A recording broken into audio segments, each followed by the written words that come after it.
In 1944, the Franklin Institute and the Smithsonian both published in their prestigious scientific journals a story of emerging technology in the field of optics. The article, entitled "The New Microscopes," presented several instruments that promised to significantly advance the field of microbiology. Introduced in this article was the now famous electron microscope, with its extreme magnifying capabilities. Also, the Rife Universal Microscope was given a detailed and a thorough accounting. Included in this article were 3 photomicrographs taken through Rife's revolutionary optical instrument.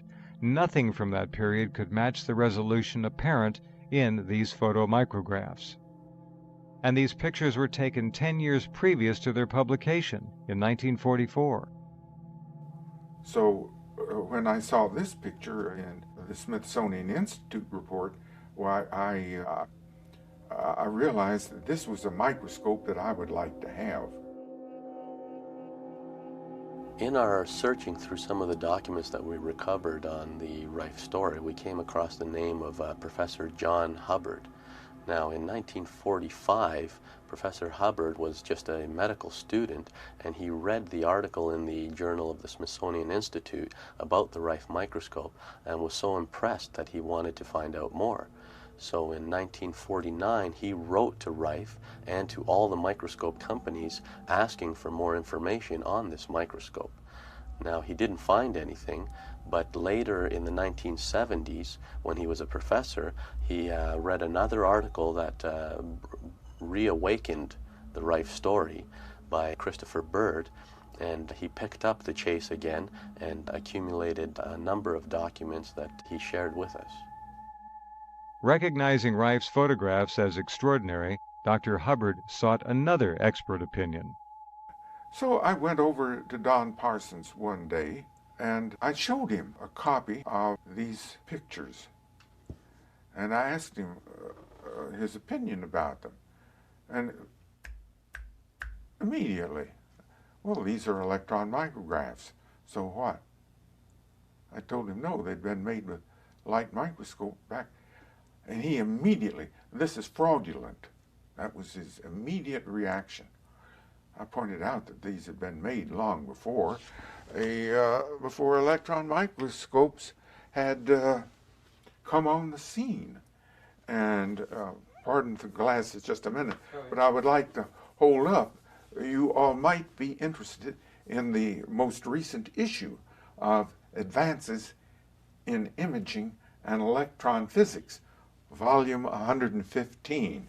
And if you'll go back to the page 287, you will get a short synopsis of the early history of the electron microscopes. And you can see what the status of electron microscopy was at that time.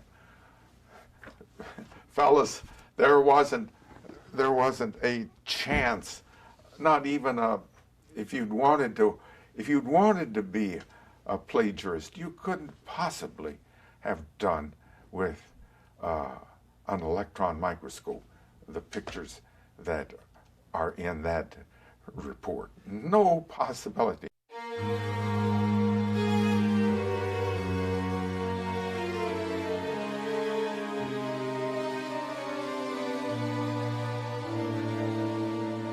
People like Rife who come up with technologies, inventions that truly do change society, they ran up against the scientific paradigm shift, that you have to bring the scientific community through this shift. And if the scientific community allows that to happen, a lot of people lose their jobs. Top people lose their positions at universities because their field becomes irrelevant overnight. And science has the hardest time allowing this to happen. It usually takes 50, 100 years for these kinds of paradigms to happen. And I think that's what's happening with Rife. It will come out, but it'll take 50, 100 years before the scientific community, the vested interests, the money, allow it or are forced to bring it to the surface.